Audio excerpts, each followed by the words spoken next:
So you can listen to all the bird activity as a result of the grey control.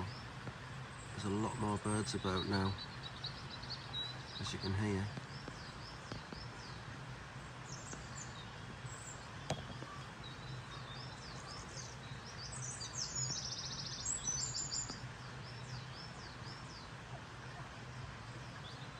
We haven't actually got a bird feeder hung up on this feeder yet. It's just a re-established feeder, but as you can see, there is birds kicking about, and you can hear them. I've left a couple of little nuts on the feeder ready for the graze, but there is actually sunflower seeds and bird seed on there as well.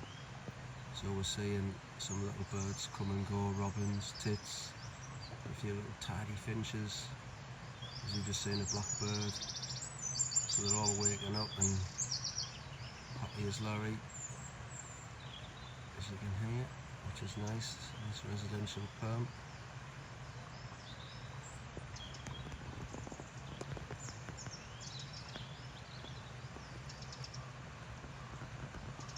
Lovely just to hear the birds singing, happy that the nests are not going to get predated upon by the grey squirrels.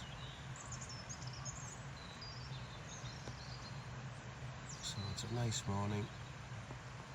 It's been raining overnight, a little bit wet. It's just starting to get a bit lighter. We've shot 3 already, which I've just picked up. That's greys, not birds. We don't shoot birds, and we're hoping to get a few more.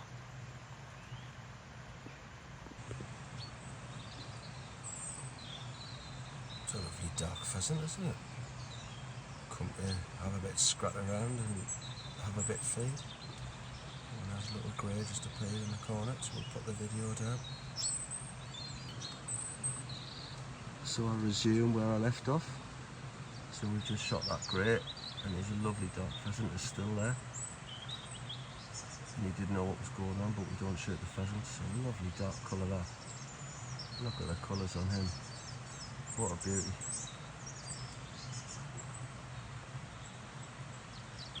Strangely enough, pheasants were actually an introduced species, but they're non-invasive.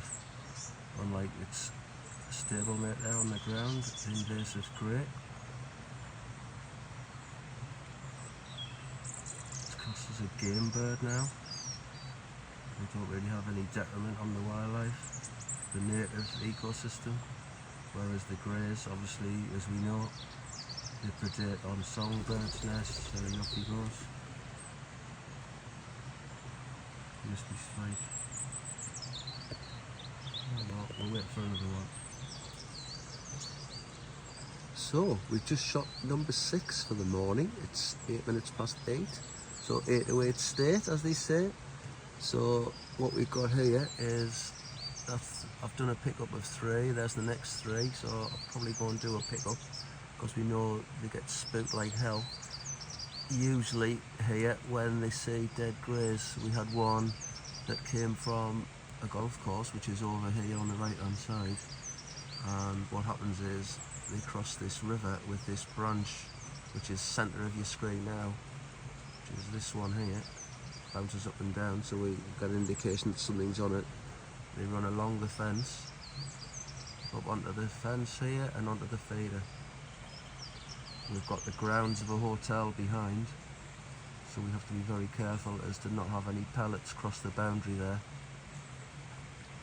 We can't shoot them off the top of fences, that type of thing. It's very, very irresponsible to do that. So you can see here we've got the owner's actual shooting range that he shoots with his grandchildren, and we put the feeder right next to it, and we can see where our 0 spinner is. I've got a little backstop behind the spinner, so there's no pellets actually go into the fence itself, and also that's the platform side where the greys sit to that side, and basically they sit in the perfect position, and any pass-throughs hit the backstop. They don't actually hit the fence. If they're sitting to the left side, I've got some galvanised nail plate on there to protect the feeder. As you can see, the feeder's all meshed and plasterers bead. I paint the bases white, so it helps the greys stand out in low light conditions, which does help. So we're on for a little session this morning, 6 down, and we'll hopefully continue. Somebody was recently asking me about why feeders were quiet. I don't actually have that issue, because a lot of my perms are either large, and I've got 6 feeders on my main perm, and a couple of the residential perms that I share with a couple of guys locally. We're still seeing sort of, fresh numbers appear. What the pattern tends to be is that the winters being quite cold and wet, but greys get a lot of protein now, just like they're a cousin of the black rat. So like rats, they breed all year round, we believe, and they're doing winter breeding, whereas the reds are a little bit more fussy about how they breed. And the female in particular of the red squirrel is quite particular, and it's probably a good valid reason as to why they struggled for numbers. And obviously the more resilient, stronger rat-like grey that's come on the scene has basically took over. They're a lot larger animal, and they bully the reds out of habitat, which is a factor. So they're getting displaced, the reds. Obviously we know about the greys carrying the squirrel pox virus, which is deadly to reds, but most greys are immune to it. So I believe that the cold, milder winters, the wetter winters, that the greys are actually stashing more nuts, and they're coming to feeders for top up, because people report that the feeder levels are going down, but they don't see any greys to shoot when they turn up to shoot, this type of thing. And I believe it's just a factor that the greys are conditioned to some changes in our weather patterns in winter. We don't seem to get the big dumps of snow now that we used to get, but the stashing of nuts is obviously ingrained in their DNA. So if they see a food source, they're going to sort of grab food and stash it. It will end at some point, because they will actually appear on feeders. We know they're out there. We know there's millions of them. If you keep seeing me looking up, it's because I'm looking at the birds, but I'm also keeping one eye on the greys, because I'm in active shooter mode. So I'm just recording this on my phone. So this particular perm, we actually shot it for about 18 months, and we pretty much cleared all the greys. We shot over 100, I believe, greys, and we weren't, we had a couple of sessions. I think I had about 3 sessions on the bounce, and totally just blanked. No, didn't see any.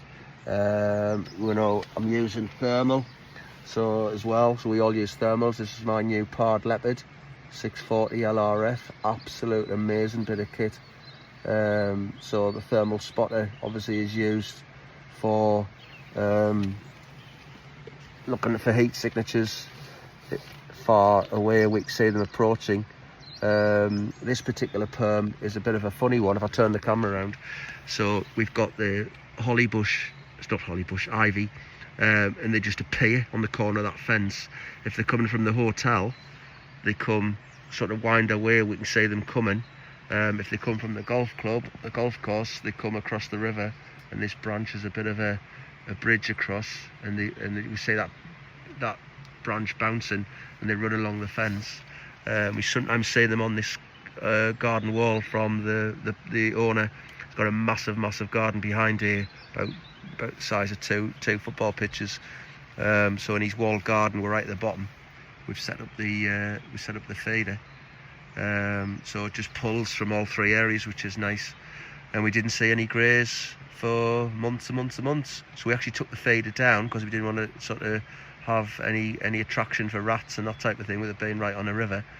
But the owner reported late last year that he was seeing greys again in his garden. So he said, you know, he got in contact. He actually spotted a red. We sent a video. He sent me a video of his red squirrel on, which is about 300-400 yards that way towards the house.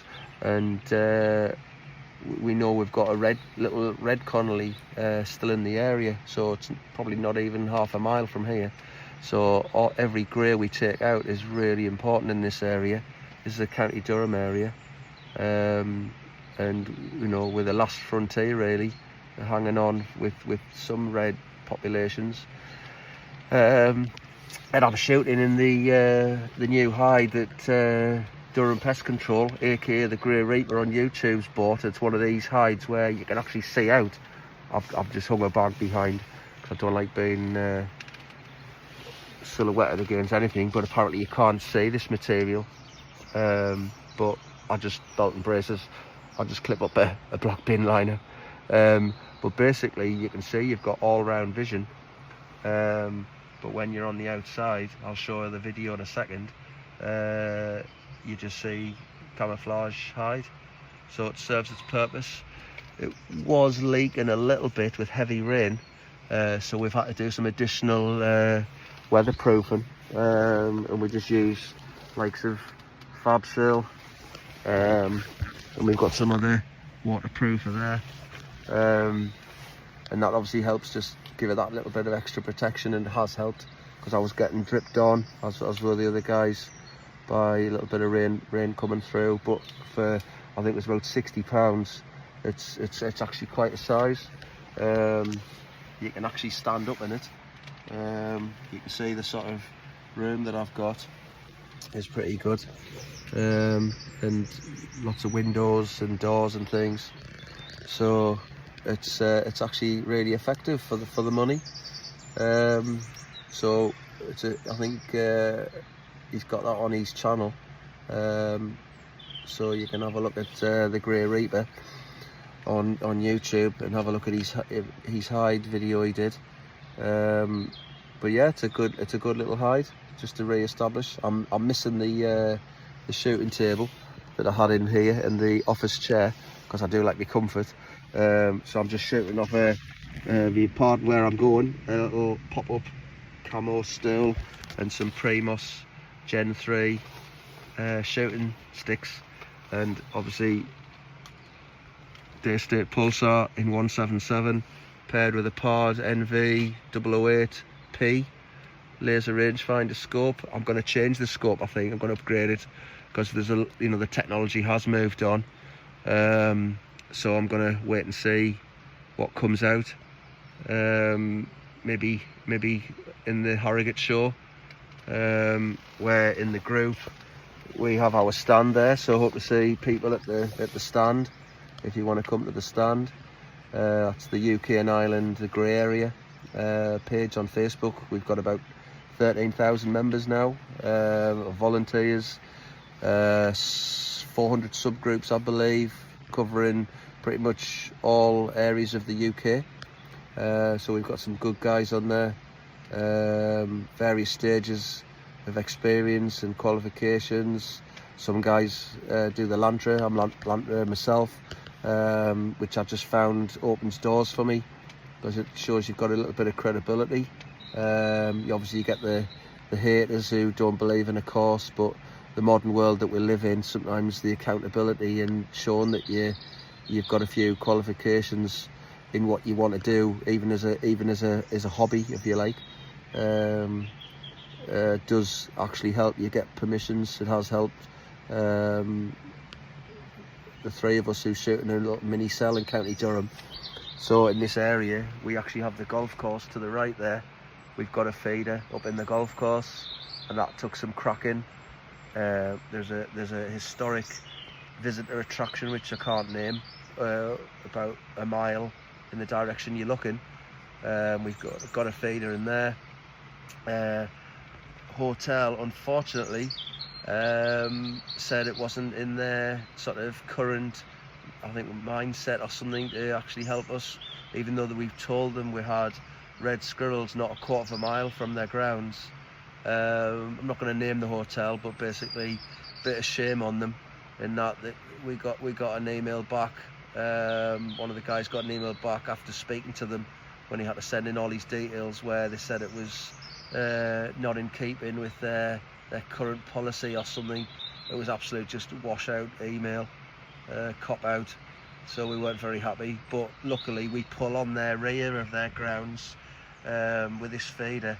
We absolutely stink it out with aniseed, and it seems to do the job in that it's pulling, you know, certain greys from the hotel to this feeder, and that helps us in controlling greys in the whole area, even though we're not allowed to shoot in the hotel grounds itself. So it's up to them.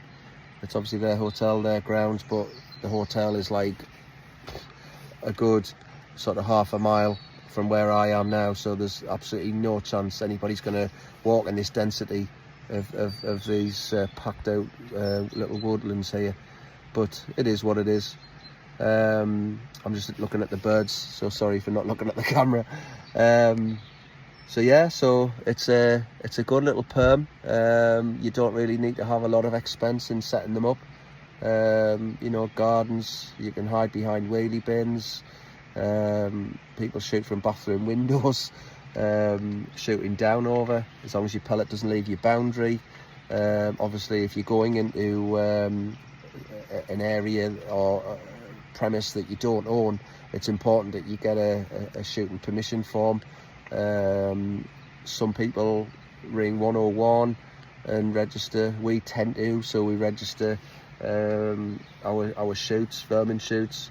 So not that anybody's going to come with this particular one, but you only need one person to be alarmed and see a man with a gun and report it, and the obligatory response is that the police have to respond, and it's typically armed response because they mentioned the G word.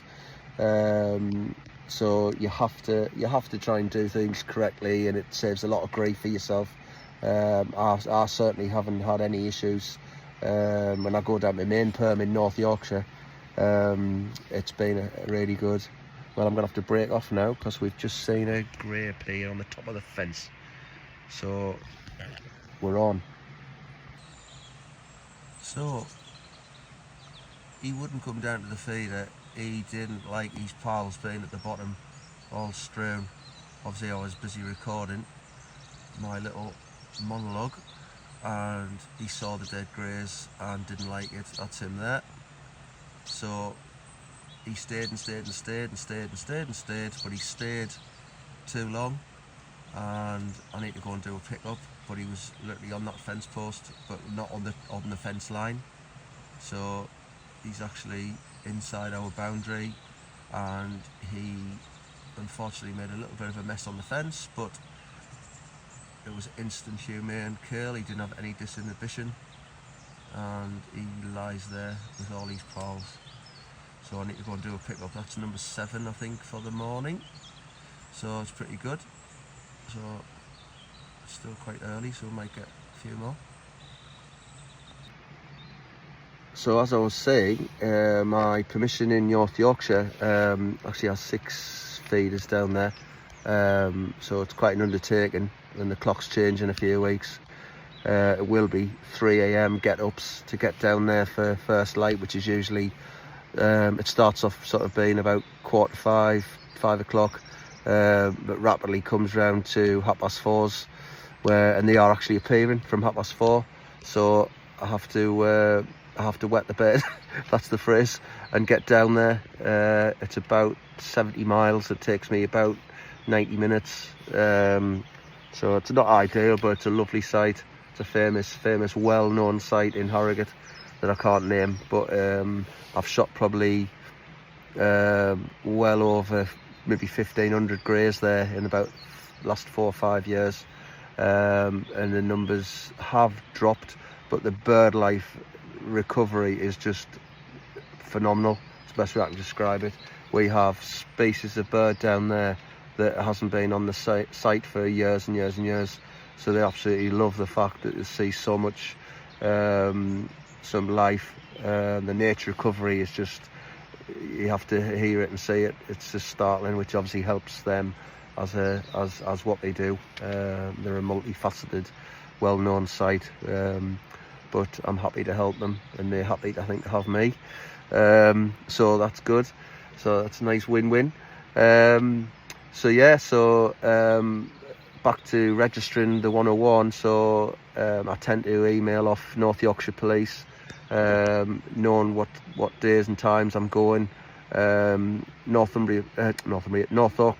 Yorkshire Police, probably one of the best firearms desks and administrations I think I've come across, and I deal with about 3, I think, forces, County Durham, Northumbria and North Yorkshire, and out of the 3 they're probably ranked number 1.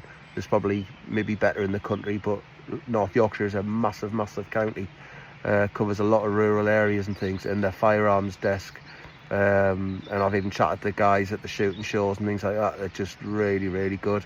I can't speak highly enough of how good they are in, you know, emailing you back your incident numbers, the text you back, any queries. It's just brilliant the way they handle things. There has been a couple of instances, I think, in the last 5-6 years, only a couple, where people have rang in, and what they've done is they've said, oh, there's a man with a gun, da, da, da. They don't know that you're here with permission. They just see the man with a gun.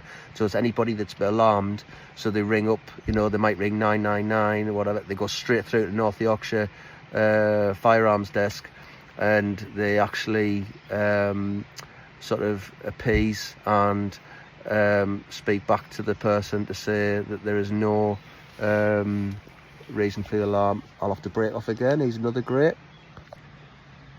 Oh, sorry about that. Had to break off because we shot number 7. So classic, sat on top of the fence for a bit, which we can't shoot.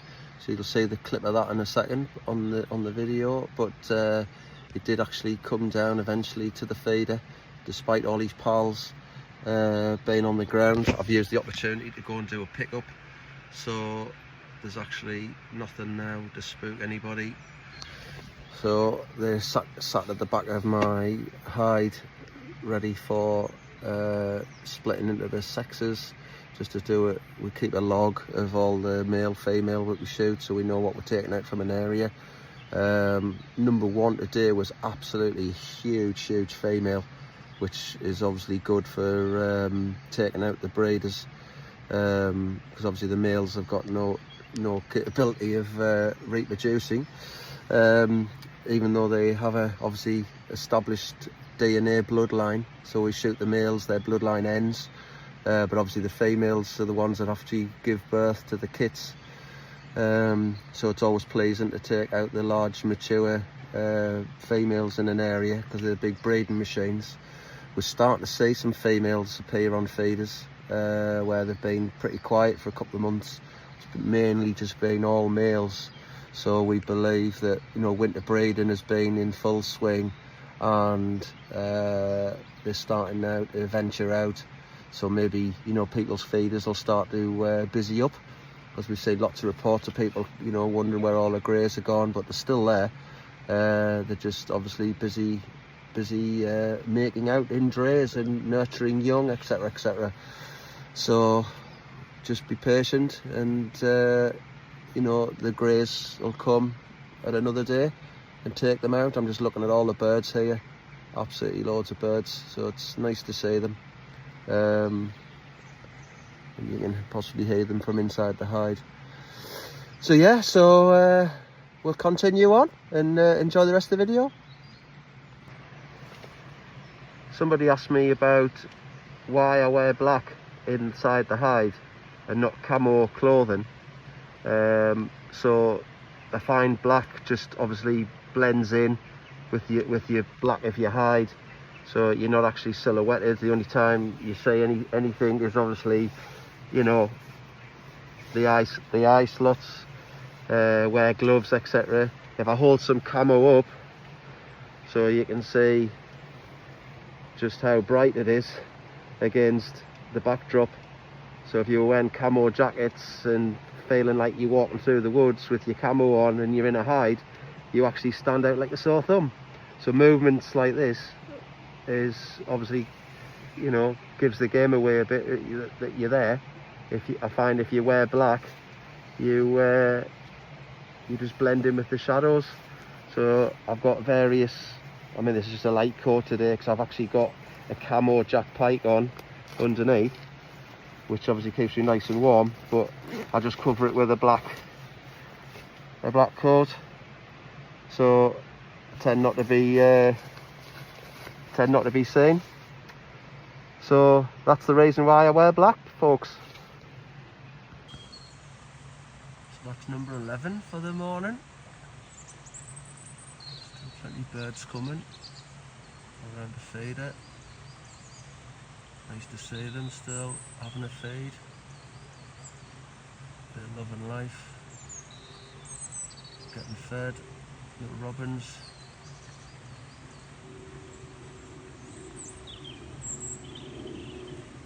Nice to see them.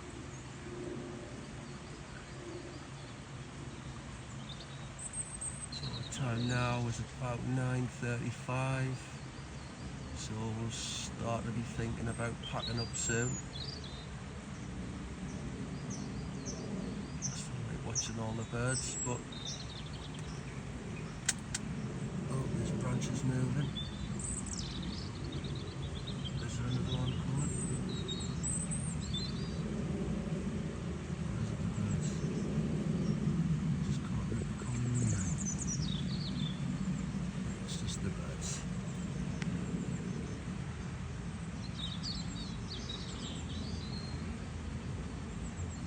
Take whatever feed you want.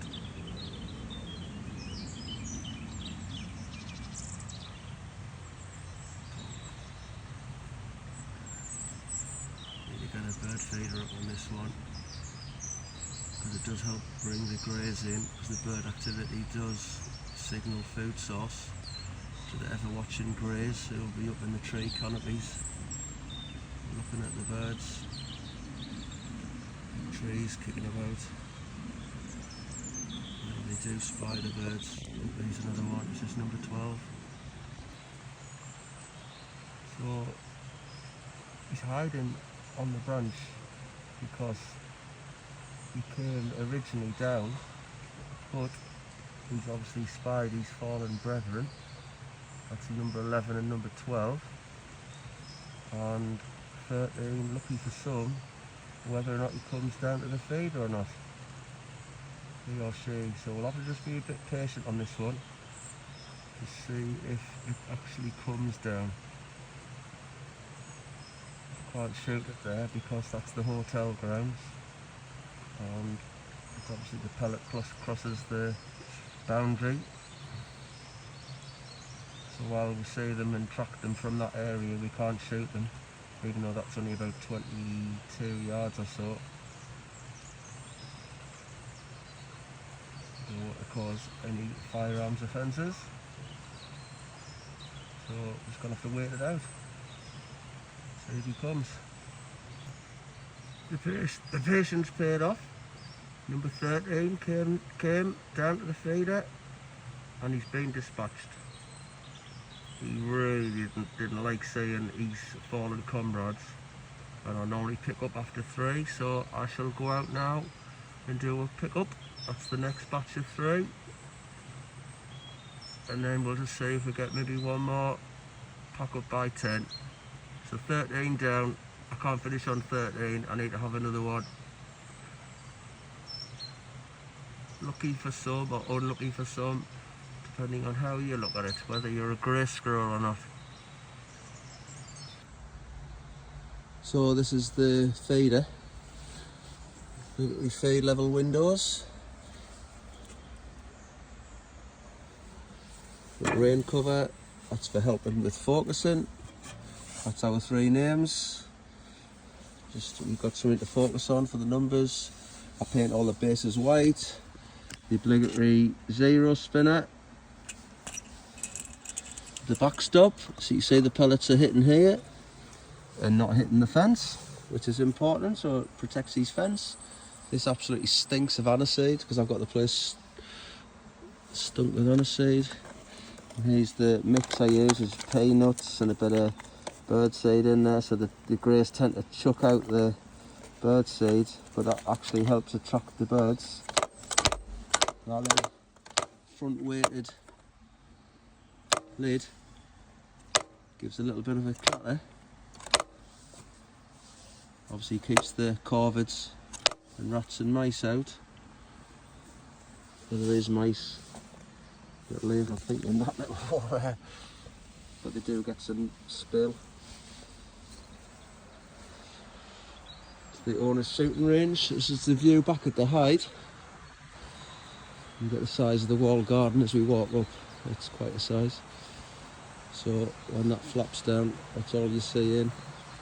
But typically it's black when you're looking in, but I do hang just a bag up behind just to help silhouette, but you can see further you get away it gets blacker and blacker and blacker, so you can't see, even though it's clever the way it is. It looks camouflaged, but when you're in there, as you saw earlier, you can see out. We've got the trail cam on there, obviously keeping an idea of what's coming and when. So that's just stuck up on there, looking at the feeder. It's a nice little hide, this one.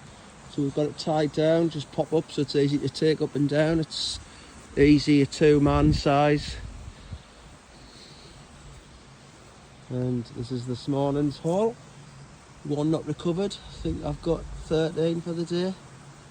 So quite happy with that. So they'll go off to the ferret rescue centre, and they'll be more than happy with free freezer full of food. So a good morning. I'm off now to start my tiling for the bathroom. So just to finish off, this is the inside of the hide, and it's absolutely amazing. I don't know if the camera picks it up, but you've obviously got full visibility. It's absolutely amazing technology. So I've got my shooting bag in there, my seat, rifle. So if we quickly just go and whiz round, it's crackers, isn't it? Clever technology.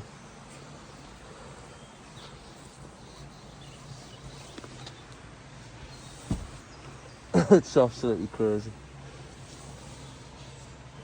Well, there you go. Spring shooting from the squirrel sniper.